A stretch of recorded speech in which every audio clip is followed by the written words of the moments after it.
Fidèles téléspectateurs de CAM10, bonjour et bienvenue à notre émission spéciale fin du mois. Comme tous les derniers dimanches du mois, nous avons un échange à cœur ouvert avec notre invité, le Père Landry-Marie, qu'on ne présente plus. Bonjour mon Père. Bonjour Enis Thiogo, merci une fois de plus d'avoir renouvelé votre invitation sur ce plateau afin que nous puissions partager un moment de prière et de méditation avec tous nos téléspectateurs au travers du Cameroun, de la sous-région d'Afrique centrale et même de ceux qui sont dispersés un peu partout en Afrique de l'Ouest et partout ailleurs. Donc merci une fois de plus pour cette invitation. Alors sur le plateau, vous allez constater que la structure est différente des autres émissions parce que comme je l'ai annoncé, c'est une émission spéciale de méditation, également d'intercession. Et pour cela, nous avons avec nous l'un des meilleurs pianistes actuellement du continent. Nous avons Gomez sur le plateau. Bonjour Gomez. Bonjour. Tout va bien? Ça va, super. D'accord. Alors ce dimanche, le Père a au préalable effectivement choisi un thème sur lequel il va nous entretenir. Donc pour ce dimanche, le thème choisi c'est le seul vrai évangile. Mon Père, pourquoi le choix de ce thème? Alors j'ai choisi ce thème, vous l'avez dit non, le seul vrai évangile. C'est un extrait du début de la lettre aux Galates de la littérature paulinéenne, les écrits de l'apôtre Paul. Pourquoi?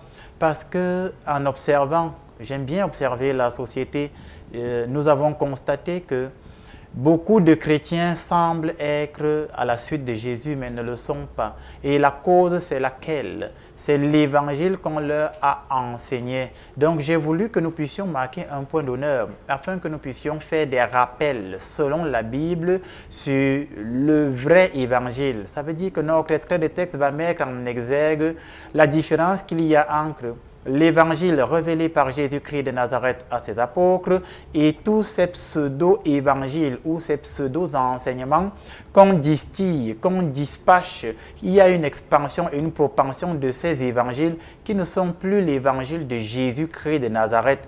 Voilà pourquoi j'ai choisi ce thème et cela va aider à éveiller peut-être même ceux qui étaient dans ces mauvais évangiles à revenir sur l'évangile de la vérité. Jean 8, 32. Vous connaîtrez la vérité et cette vérité vous affranchira. Cette vérité, c'est l'évangile authentique de Jésus-Christ de Nazareth. Merci mon Père pour cette précision. Je vais rappeler que notre émission sera divisée en deux grandes parties. Nous aurons la partie enseignement et également nous aurons la partie méditation et intercession. Donc je rappelle également les références qui feront l'objet de la lecture audio du texte que nous allons écouter dans un instant. Il s'agit en fait de la lettre de Paul aux Galates, le tout premier chapitre, du verset 6 au verset 10. Soyons très attentifs et écoutons le message que Paul veut nous véhiculer ce dimanche. À tout de suite. Thank you, Lord.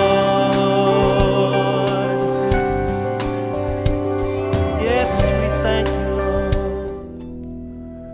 Épître de Paul aux Galates, chapitre 1er. Je m'étonne que vous vous détourniez si promptement de celui qui vous a appelé par la grâce de Christ pour passer à un autre évangile.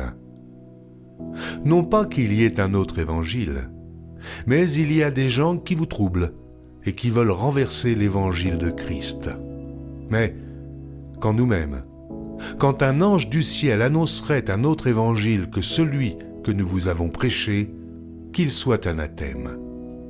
Nous l'avons dit précédemment, et je le répète à cette heure. Si quelqu'un vous annonce un autre évangile que celui que vous avez reçu, qu'il soit anathème. Et maintenant, est-ce la faveur des hommes que je désire, ou celle de Dieu? Est-ce que je cherche à plaire aux hommes? Si je plaisais encore aux hommes, je ne serais pas serviteur de Christ.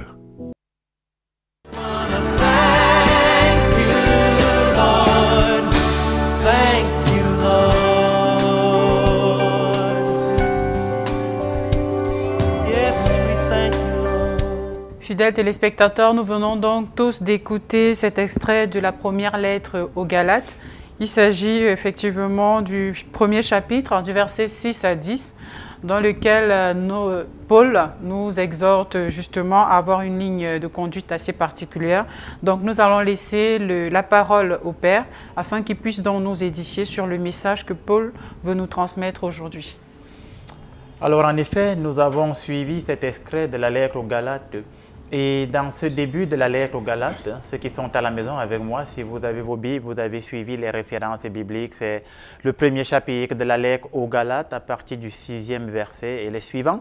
Et nous avons vu que dans cet extrait de la lettre aux Galates, l'apôtre Paul, il met en exergue son étonnement, on va dire ça comme ça. La première chose que Paul fait, il dit « Je m'étonne que vous soyez passés aussi vite à un autre évangile que celui que nous vous avons enseigné par la grâce de Jésus-Christ de Nazareth. » Cela montre très bien que lorsque Paul écrit aux habitants de Galate, ça montre très bien qu'ils ont eu à recevoir d'autres personnes qui se sont dit être des apôtres, mais qui ont apporté un enseignement de confusion.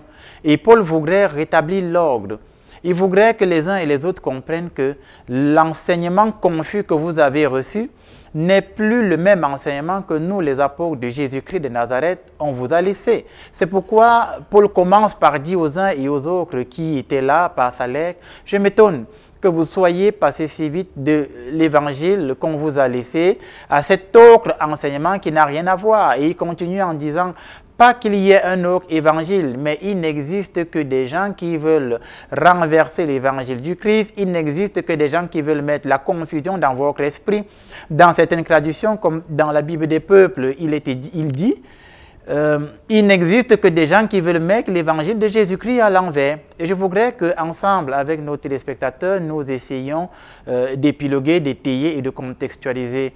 Dans ce début de la lettre aux Galates, l'apôtre Paul, il dit de façon terre à terre ceci. Voici son message. Il dit, on vous a annoncé un évangile.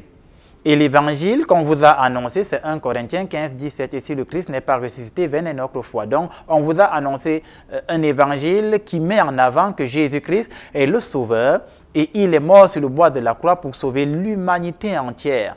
Et il rappelle donc aux habitants qu'il y a un problème.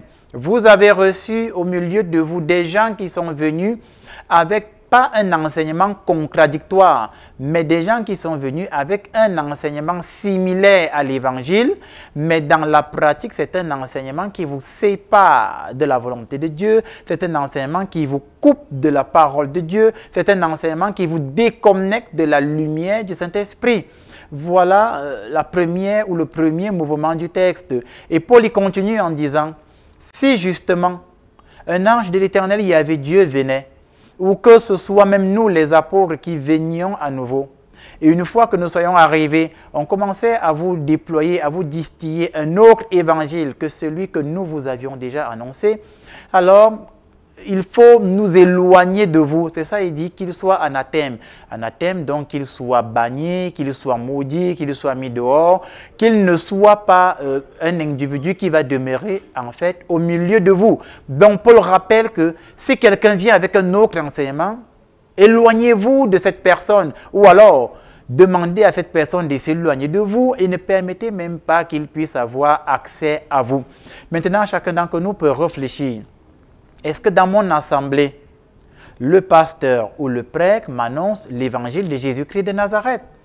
Est-ce que là où je persévère à la suite de Jésus, est-ce que c'est un enseignement qui est conforme à la parole biblique? Est-ce que les enseignements qui me sont donnés en famille par mes parents, c'est un enseignement qui est valable bibliquement et c'est un enseignement authentique que Jésus a donné? Et l'apôtre Paul va plus loin à la fin du texte, il dit, est-ce que nous devons chercher à plaire aux hommes?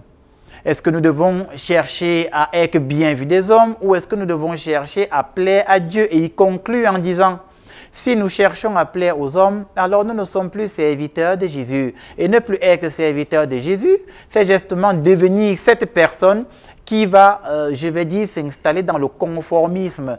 Ça signifie que je vais commencer à respecter les règles sociales pour être bien vu. Je vais commencer à accepter le sens vulgaire de l'enseignement qui m'est donné pour être bien vu. Je voudrais prendre un exemple concret et plus simple parce que nous avons beaucoup de téléspectateurs qui nous écoutent de par le monde entier.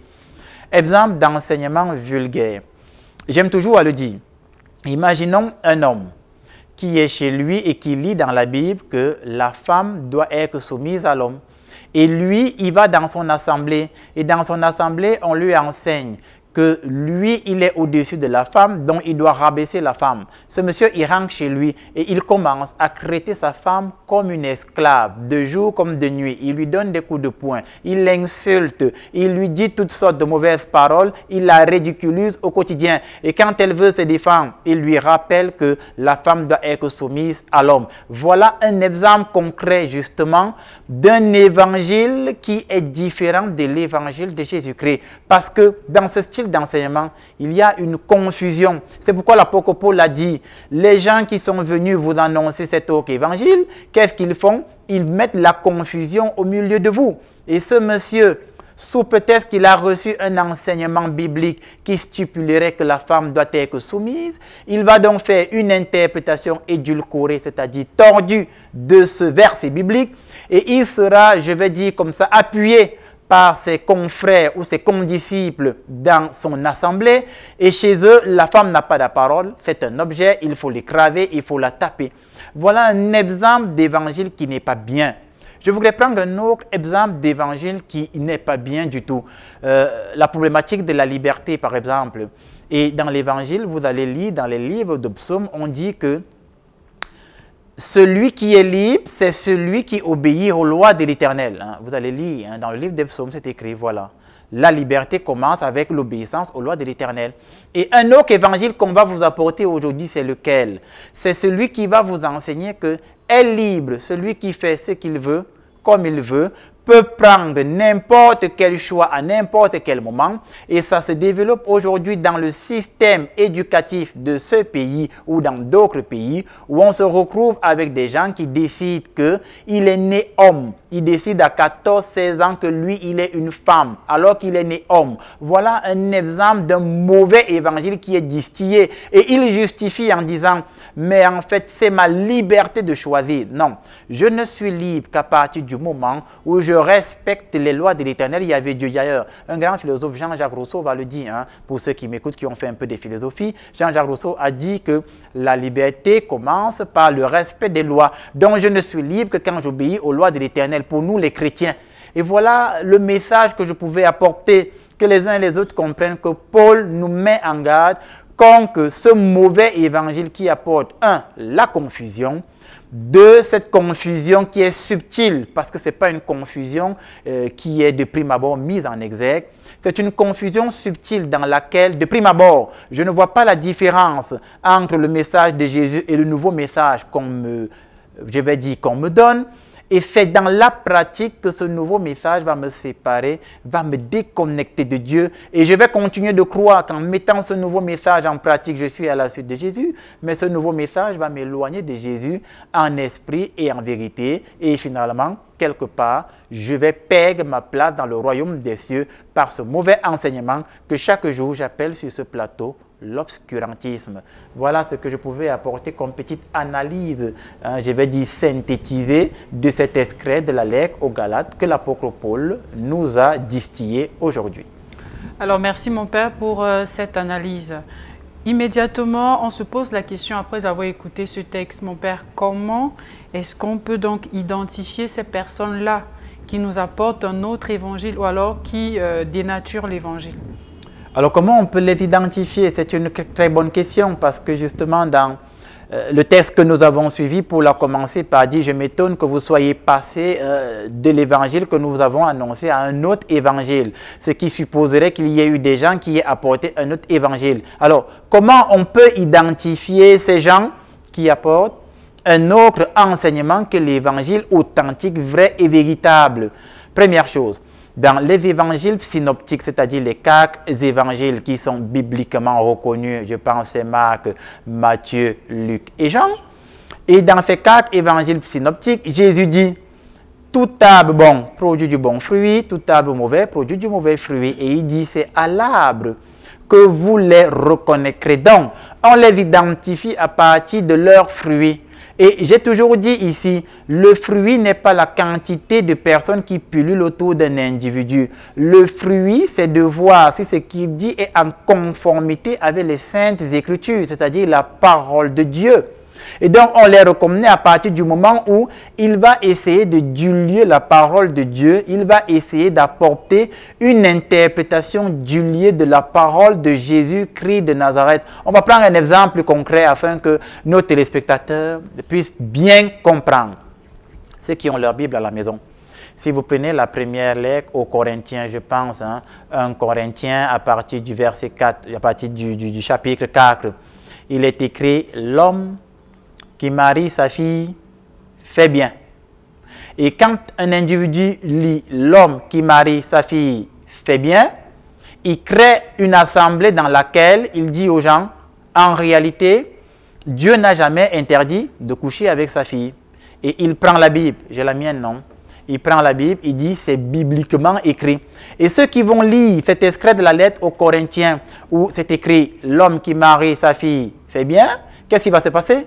Ils vont commencer à avoir, je vais dire comme ça, des pulsions tordues contre leurs propres enfants, jusqu'à pousser la perversité, même à poser des actes sexuels avec leurs propres filles, et ils vont justifier ça bibliquement. Et voilà un très mauvais enseignement. J'ai pris un exemple concret pour que le peuple comprenne.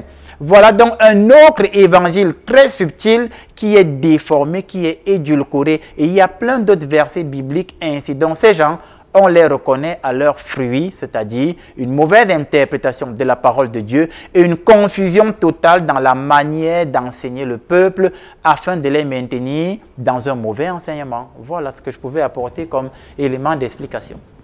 D'accord, merci mon père. Maintenant, dites-nous mon père, une fois de plus, on est face à une situation où le peuple change rapidement de cap. Je vais dire quoi? Il y a de cela 1 ou 2 dimanches, on a vu le peuple voilà, qui, à l'absence du prophète, oui, a créé des idoles. Tout à fait. Il y a eu une conséquence. Après, c'était pour l'adoration, le peuple qui récriminait. Oui.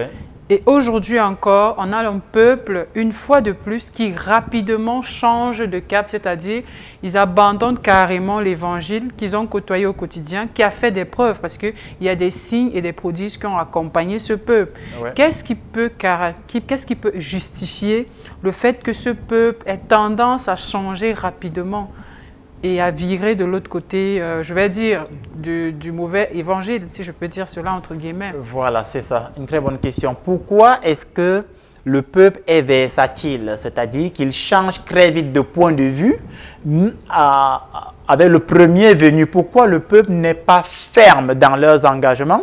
Et pourquoi leur fermeté ne pousse pas leur persévérance à la fidélité, à la loyauté malgré les épreuves? Pourquoi?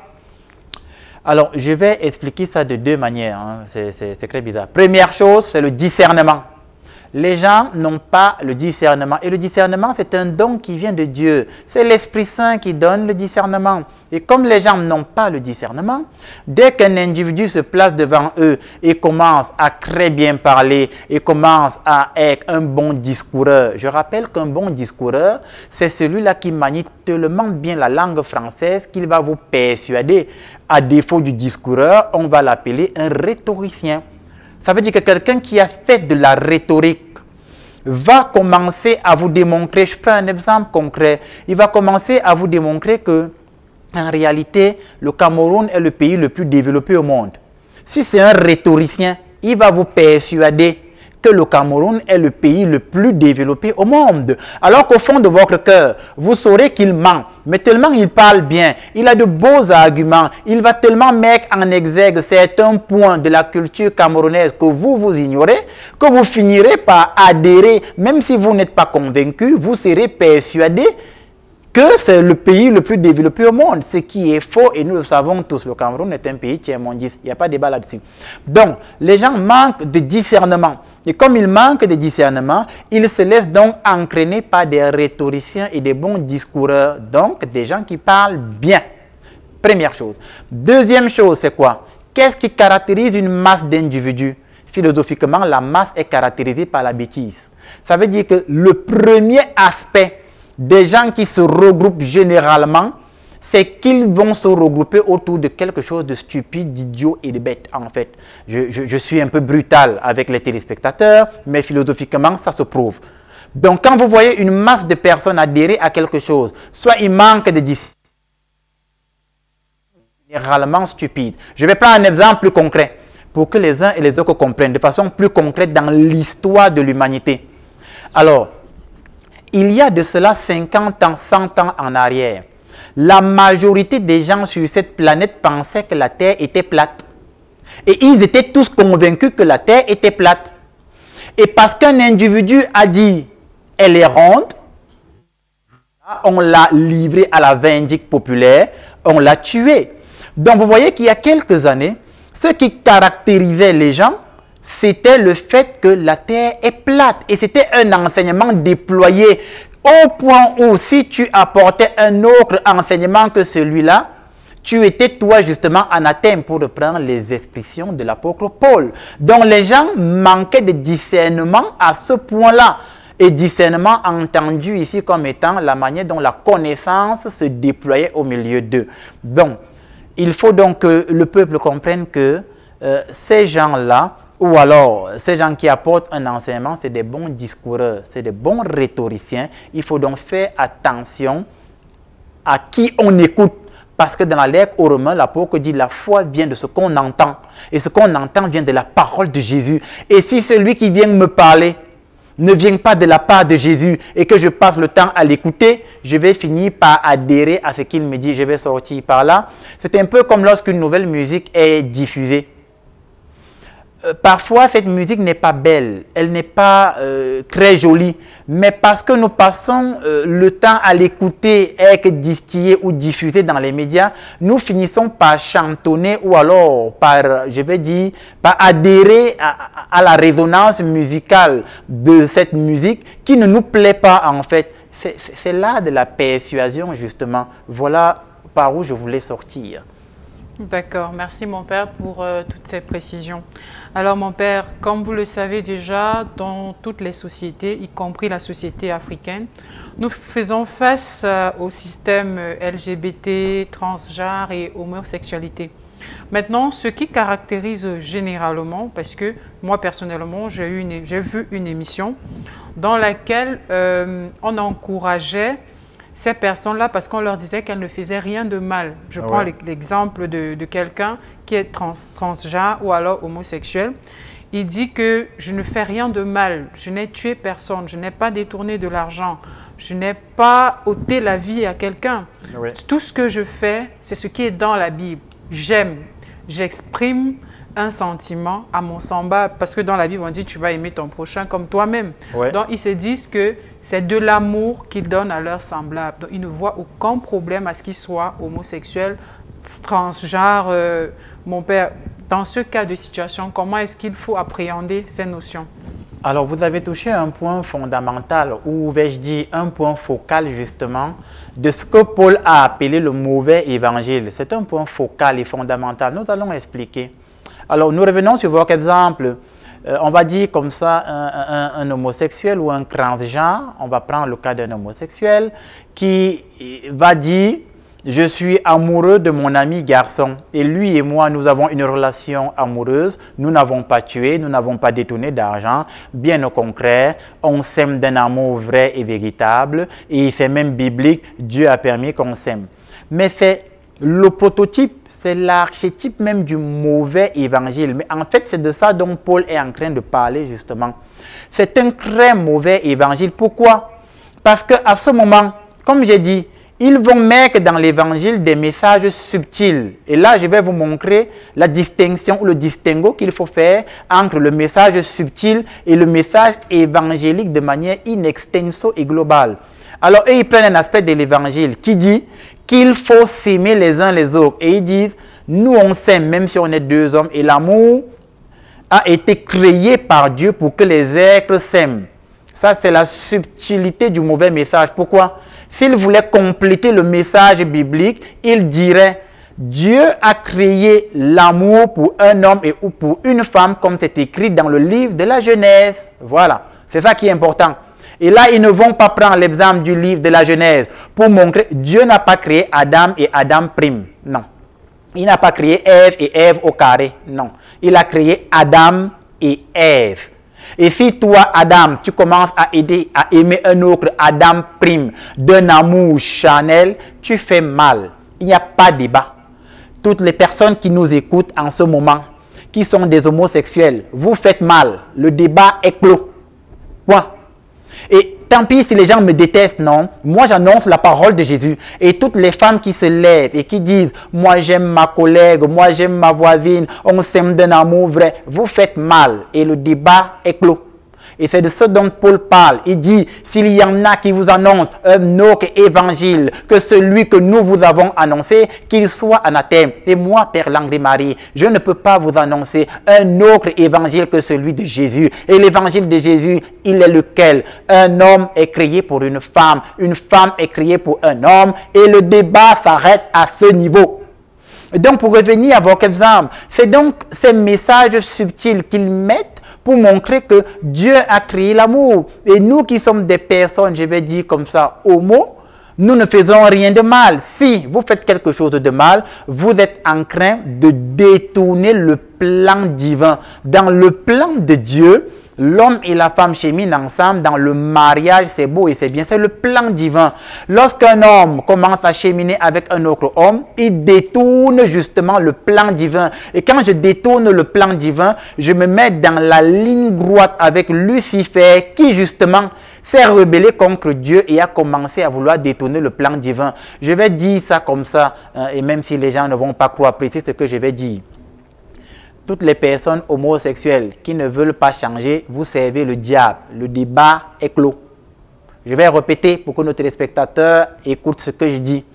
Toutes les personnes homosexuelles, les lesbiennes et les transgenres qui continuent à vivre dans ce style de vie après avoir écouté l'évangile de Jésus et vous demeurez dans ce style de vie, vous ne servez pas Dieu, vous servez les forces obscures. C'est tout. Mais si vous ne changez pas, l'enfer sera réservé pour vous et votre postérité. Voilà ce que je pouvais dire à ce sujet. Merci mon Père pour tous ces enseignements que vous nous avez donnés. Alors nous allons prendre quelques questions qui n'ont pas forcément un point ou alors qui ne reviennent pas du texte, mais ce sont les questions que certains téléspectateurs nous ont fait parvenir au travers du numéro qui s'affiche à l'écran. Donc nous allons commencer avec la question de André.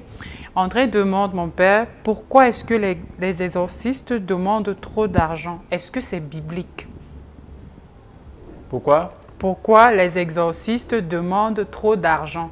Est-ce que c'est biblique? Alors, est-ce que les exorcistes demandent trop d'argent? Moi, je n'étudie pas le ministère des autres. Hein. Je vais parler peut-être comme ça, mais je n'étudie pas le ministère des autres exorcistes. Donc, je ne peux pas savoir si les autres exorcistes demandent trop d'argent. Mais j'ai ouï dire de ce genre de rumeurs en écoutant certaines personnes qui sont venues dans mon bureau. Je vais expliquer. Alors, le problème se pose à quel niveau? Le problème se pose à partir du moment où le chrétien veut venir voir un serviteur de Dieu les mains vides. Donc, ce n'est pas la problématique d'argent qui est mise en exergue, c'est l'intentionnalité. Je m'explique. Quelquefois, le chrétien, quand il a des problèmes, il peut avoir le marabout, on lui demande 500 000 francs, il dépose. Il peut avoir le féticheur, on demande 700 000 francs, il dépose. Il peut avoir je ne sais pas qui, on lui demande 400 000, il dépose. Quand il n'a donc plus d'argent, ça veut dire que toutes ses ressources financières sont épuisées. Il vient vers le prêtre et le problème n'est toujours pas résolu. Et lorsque le prêtre va lui dire, il faut que tu apportes une offrande devant l'autel du Seigneur, il va dire, mon père, quand toi-même tu me vois là, mon nom c'est la galère. Non, ça n'a pas de sens. On ne va pas vers Dieu les mains vides, non. Si toi, ton nom, c'est la galère, Jésus a été clair pour les gens dont le nom est la galère. Il dit à celui qui n'a pas, on enlèvera le peu qu'il a, on donnera à celui qu'il a, afin qu'il soit encore dans l'abondance. Voilà. Donc, celui qui vient voir le prêtre, les mains vides, fait mal. Voilà comment il faut comprendre le message biblique. Celui qui vient voir le serviteur de Dieu, les mains vides, fait mal. Parce que je ne peux pas recevoir de Dieu la bénédiction si ce n'est pas accompagné d'un sacrifice. Et ce sacrifice symbolise mon offrande. C'est ça que vous avez appelé l'argent aujourd'hui. Maintenant, S'il y a donc des exorcistes qui s'élèvent et qui disent aux gens, pour que je prie sur toi, il faut que tu me donnes 2 millions, il fait mal. Voilà, je voudrais aussi qu'on éclaircisse les choses. Ça veut dire que s'il y a des gens, pour prier sur vous, ils vous demandent obligatoirement une somme particulière. Je prends un exemple, quelqu'un te dit, je vais venir faire une prière chez toi au village. Tu vas chercher 10 millions de francs, tu vas me donner pour que je fasse la prière. Il fait mal. À ce moment donné, il n'est plus en train de distiller la puissance du Saint-Esprit. Il est en train de distiller sa puissance à lui parce qu'il demande qu'on le paye afin qu'il montre que lui, il est fort. Il ne veut plus montrer que Dieu est fort. Et le peuple doit être vigilant dessus. Mais je rappelle que c'est important d'avoir une offrande conséquente en fonction de ce que vous demandez à Dieu. Voilà ce que je pouvais apporter comme éclaircie à ce niveau. Mais mon père, quand on parle d'argent ici, généralement l'exorciste est un style de matériel avec lequel il travaille. Ouais. Donc, quand on va voir un exorciste qui dit qu'il va venir au village dire à la messe, peut-être c'est parce qu'il va acheter ce matériel. Alors, ce qu'on peut appeler le matériel, je suis d'accord avec vous, les sacramentaux si vous voulez, je vais dire des choses qui ne vont pas plaire à beaucoup de personnes. Mais je dois annoncer la parole de Jésus, non? Je n'ai pas le choix. Peut-être certains vont me maudire chez eux, c'est pas grave, non? J'annonce la parole de Jésus. Alors, quand on parle du matériel, c'est-à-dire ce qu'on peut appeler les sacramentaux, il y a un niveau de matériel qu'on ne va pas atteindre. Je prends un exemple plus concret. Quelqu'un ne peut pas, moi, Père Langlais-Marie, et je ne suis jamais allé prier dans une maison, et j'ai dit à la personne, pour que je vienne prier chez toi, il faut que tu me donnes 15 millions, je vais acheter le matériel. C'est faux. Si je dis ça, c'est que je suis un menteur. Que les choses soient claires.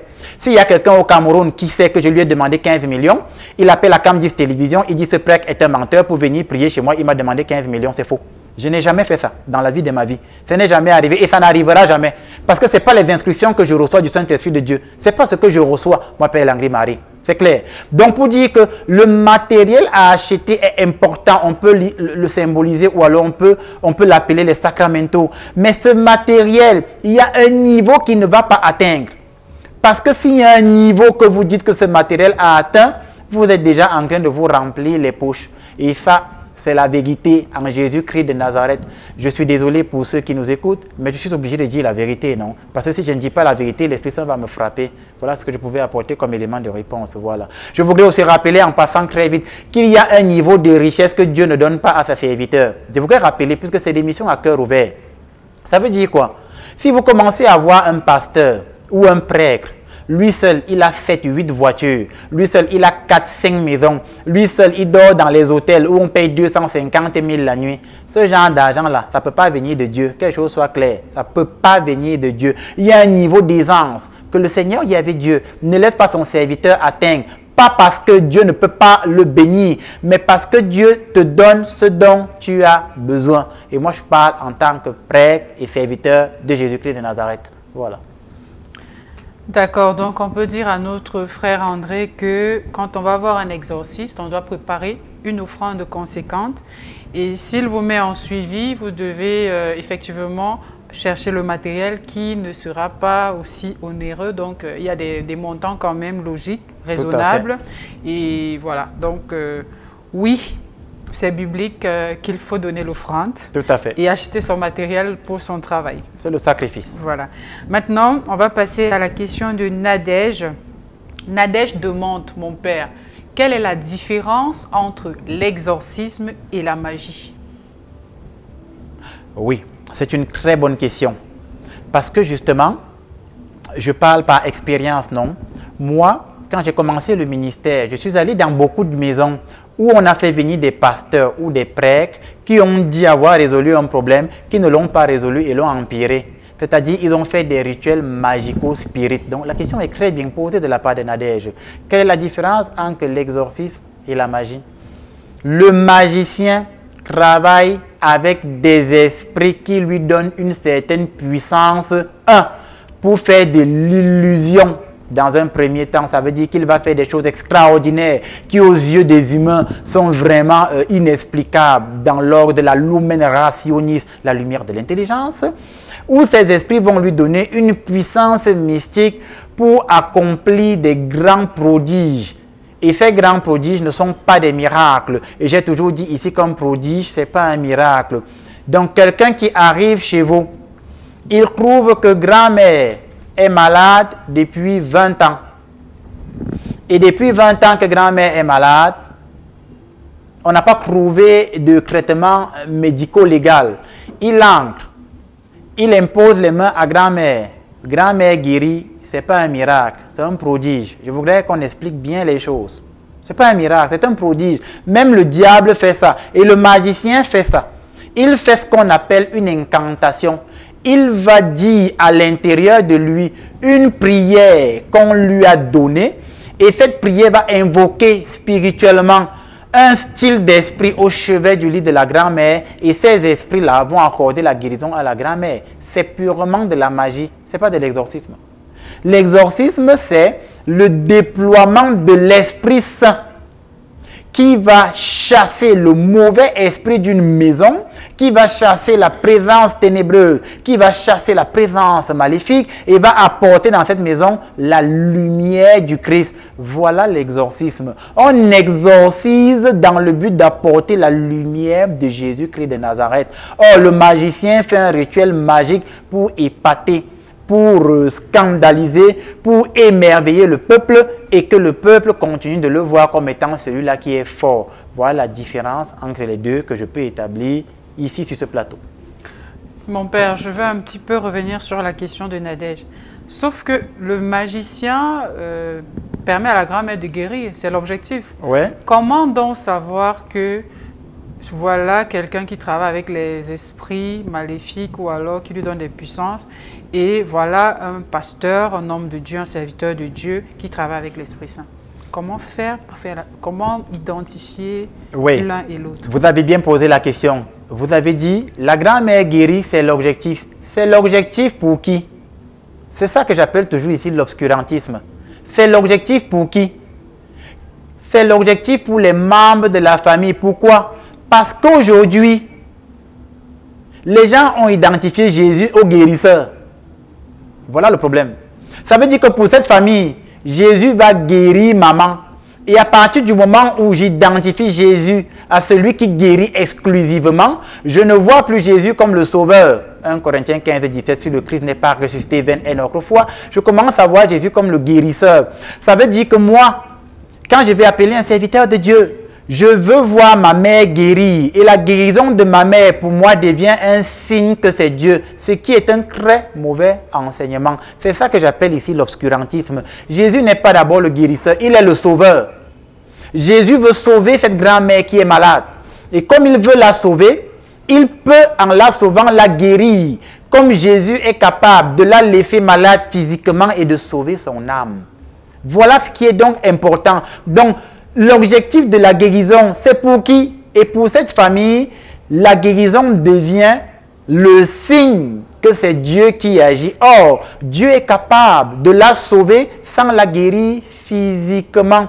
Souvenez-vous dans les évangiles de Marc, non? Quand on va apporter le paralytique sur le grabat et qu'on va l'amener devant Jésus, qu'est-ce que Jésus va faire? Il va dire, tes péchés te sont pardonnés. Jésus sauve d'abord l'âme du paralytique. Le paralytique veut marcher. Il veut marcher. Ça fait des années qu'il ne marche pas. Il est paralysé des mains et des pieds. Donc, quand on l'amène voir Jésus, son objectif à lui et l'objectif de ses amis, des membres de sa famille, c'est qu'il guérisse. Et Jésus, qui lit dans les cœurs, lui accorde quelque chose de meilleur que sa guérison physique, le salut de son âme.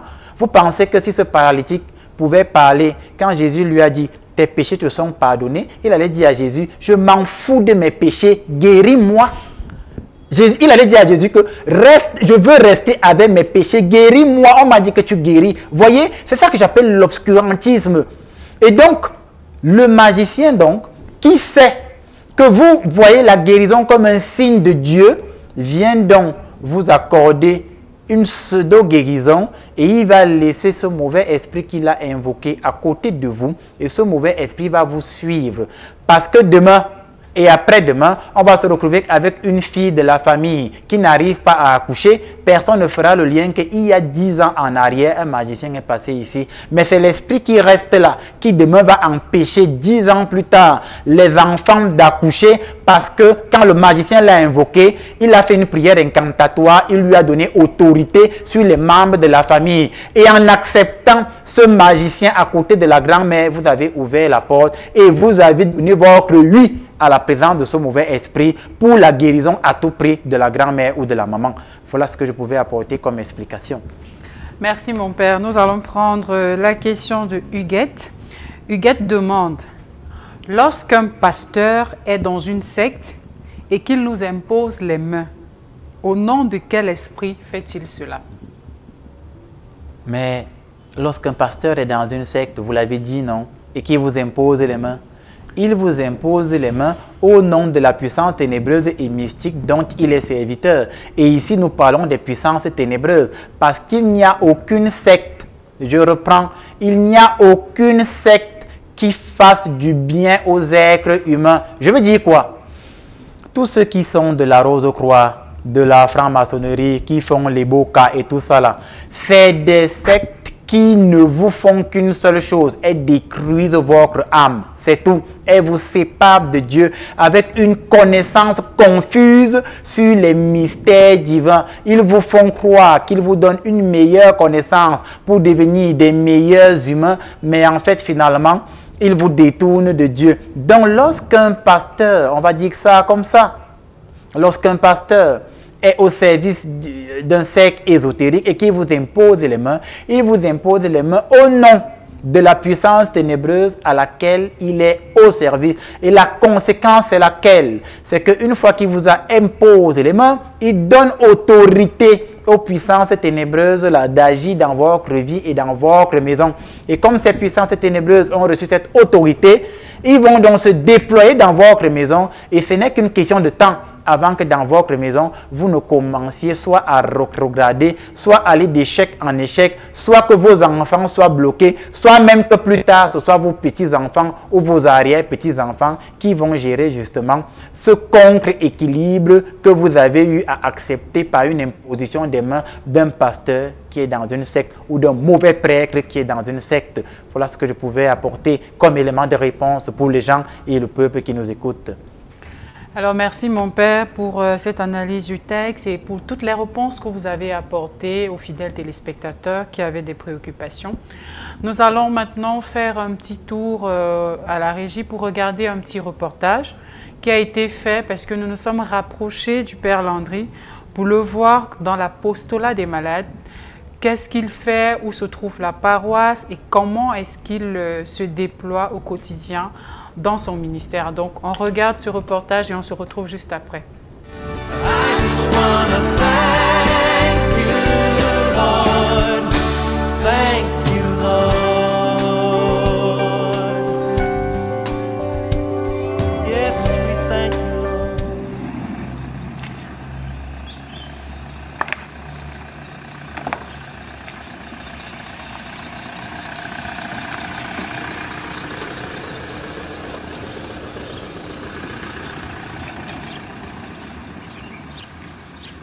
L'exorcisme n'est plus un mystère pour lui. Il se nomme Père Landry-Marie, prêtre exorciste de la Fraternité des missionnaires Saint-Jacques de Compostelle du Cameroun. La trentaine, il est l'un des meilleurs du domaine dans la sous-région Afrique centrale. L'exorcisme du mal, le déblocage, le désensorcellement, le désenvoûtement ne sont plus un secret pour lui. Activité auquel il se livre le vendredi, le jeudi et quelquefois le mardi. Au nom du Père et du Fils et du Saint-Esprit. Amen. Prions. Dieu, source de force invincible, roi dont rien ne surpasse l'empire triomphateur, toujours magnifique, qui réprime les violents de la puissance adverse et qui vainc la cruauté de l'ennemi rugissant, qui soumet avec puissance la méchanceté de l'ennemi humble et tremblant. Seigneur, nous te supplions et nous te prions.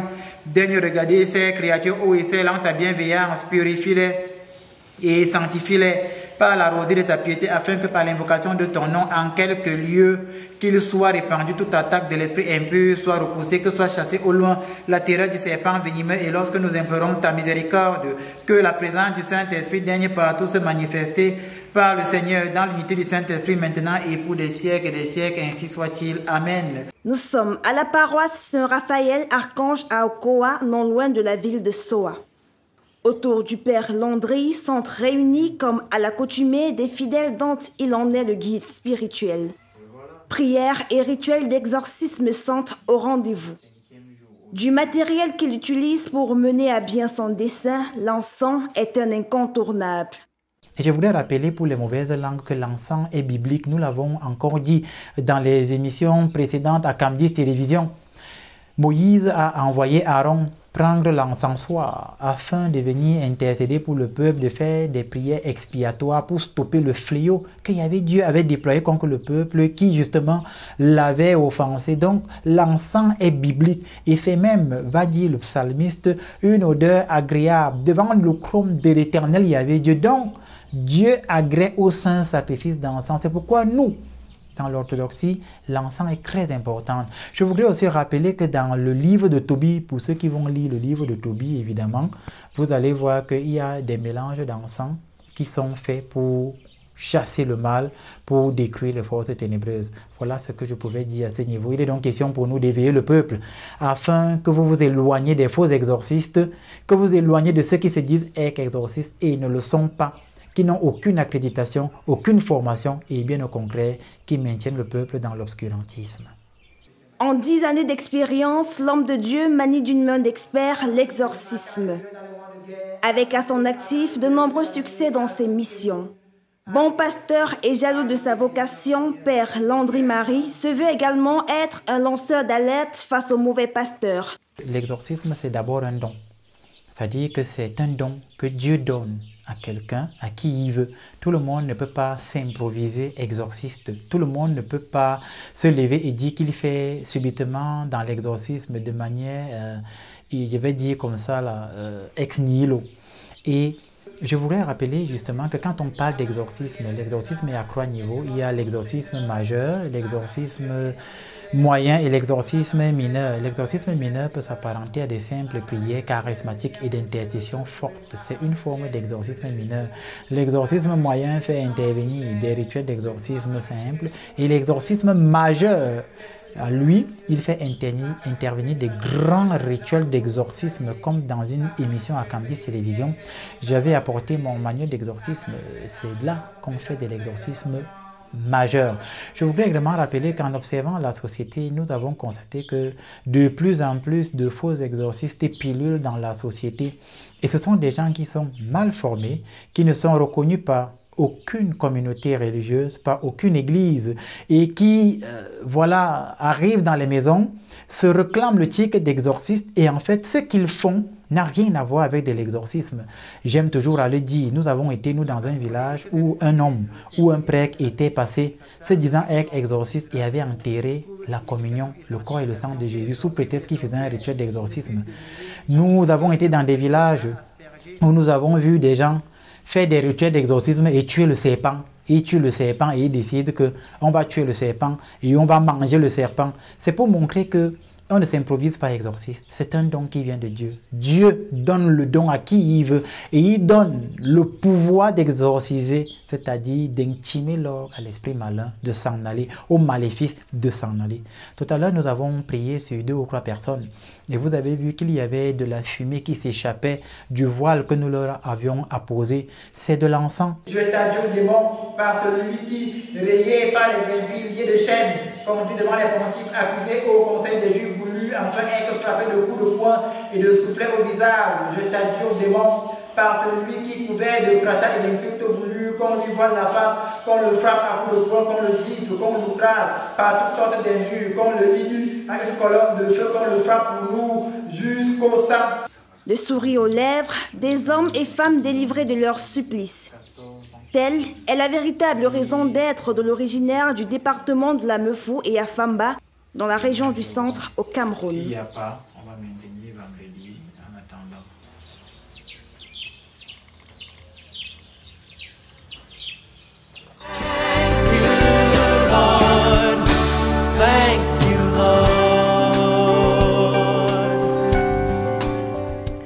Voilà, nous sommes de retour sur le plateau. Je rappelle pour toutes les personnes qui souhaitent suivre le Père Landry Marie, il suffit de s'abonner sur sa page YouTube. Dans la barre de recherche, vous tapez Père Landry Marie. Vous aurez accès aux enseignements diffusés déjà depuis pratiquement 1 an sur cette chaîne. Et également, si vous souhaitez entrer en contact avec le ministère du Père Landry Marie pour un suivi spirituel, pour un accompagnement dans les prières, vous n'avez qu'à contacter le numéro qui s'affiche au bas de l'écran pour un échange avec son assistante et pour un éventuel rendez-vous si vous sollicitez le rencontrer. Alors, nous allons passer à la phase finale de notre programme. Il est question ici de passer à l'intercession dont le Père va prier pour les différents cas que nous avons rencontrés durant le mois de septembre. Donc, les cas de blessures incurables, les cas d'AVC, de possession, d'envoûtement, des cas de maladies graves vraiment qui nous ont contactés. Donc, le Père va méditer là-dessus. Et bien évidemment, ça va se faire avec l'accompagnement de notre pianiste, qui est d'ailleurs l'un des meilleurs. Donc, Gomez, nous vous écoutons. Oui, pendant que Gomez prépare le piano, on se met en présence du Seigneur, chers frères et sœurs. Pendant que Gomez est en train de mettre en exergue tout le pianiste, tout son talent, on se met en présence du Seigneur. Vous qui êtes à la maison, vous pouvez vous mettre à genoux. Vous pouvez vous lever. Ceux qui peuvent se coucher au sol, se couchent au sol.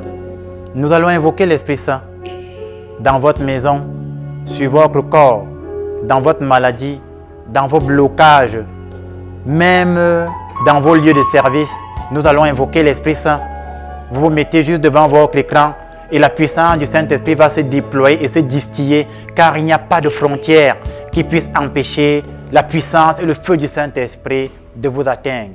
Frères et sœurs, nous fermons les yeux, nous baissons la tête et nous prions.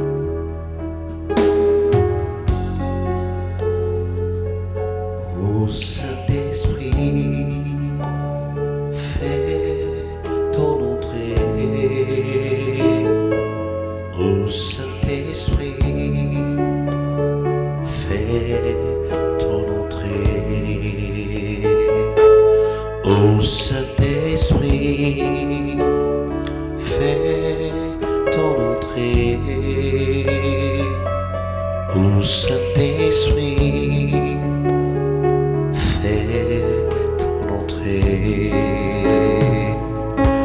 Nous t'accueillons, sois le bienvenu parmi nous. Ô Saint-Esprit, fais ton entrée. Ô Paraclet,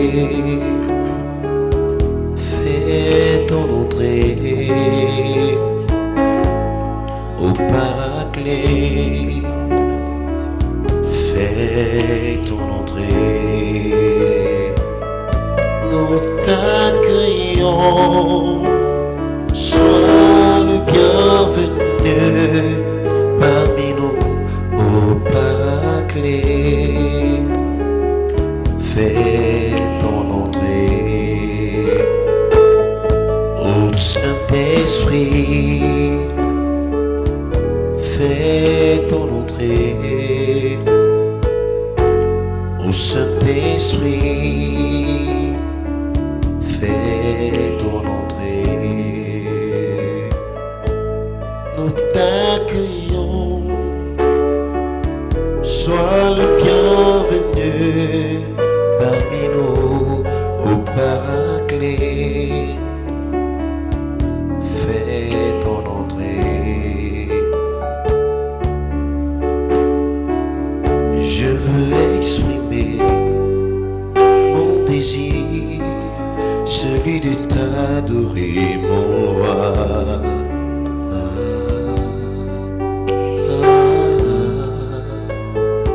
Oui, Seigneur, nous prions, Jésus,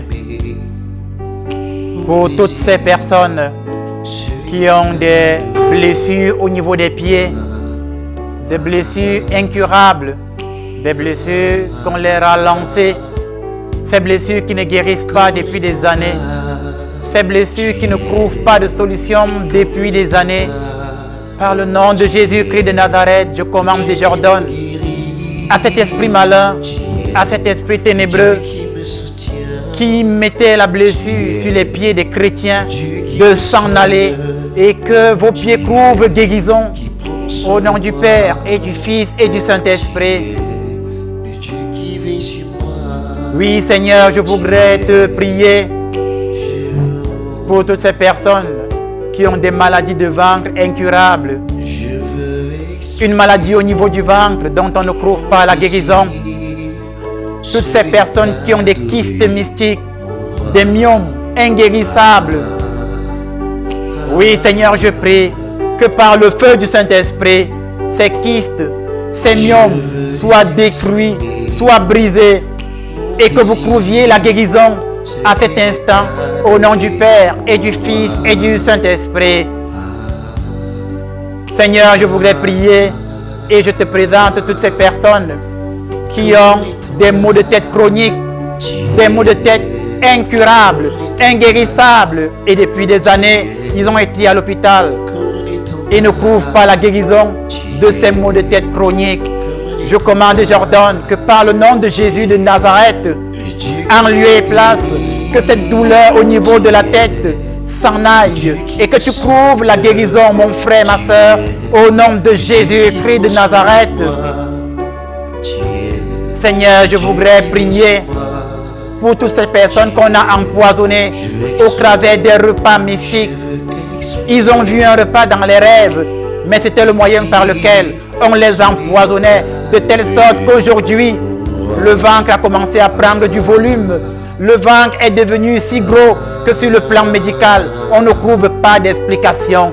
Je commande et j'ordonne que ce poison lent qui se répand dans le corps des hommes et des femmes sorte par air ou par liquide au nom puissant de Jésus-Christ de Nazareth. Seigneur, je prie et je commande que toutes les personnes qui ont mangé dans leurs rêves, qu'ils vomissent ce repas mystique au nom de Jésus-Christ de Nazareth.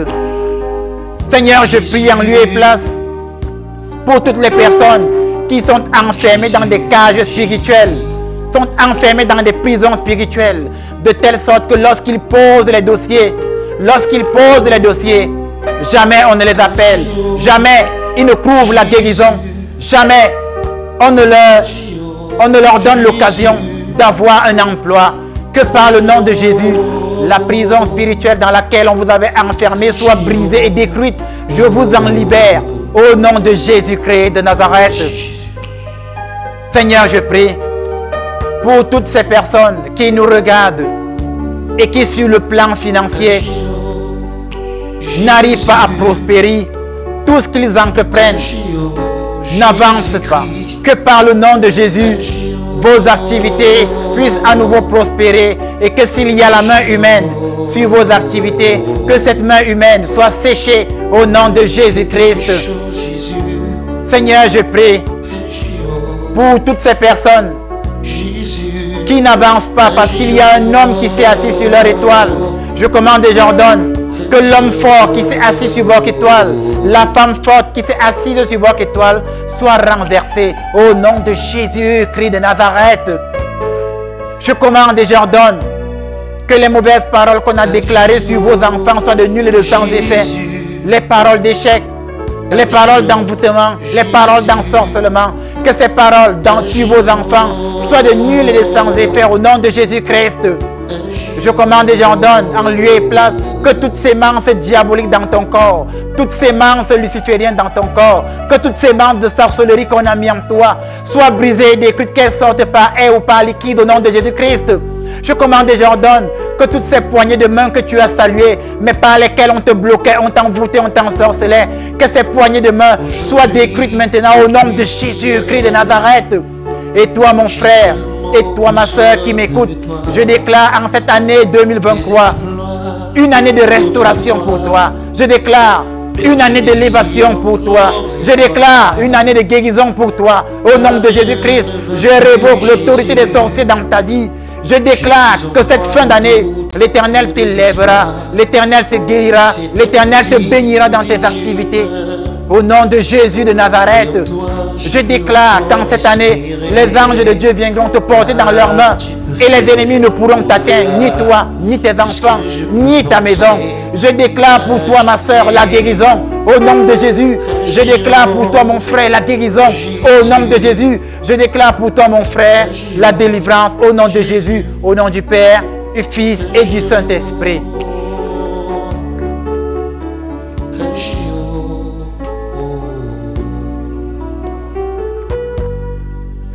Nous sommes arrivés au terme de notre émission. C'est vrai que les bonnes choses ont toujours une fin.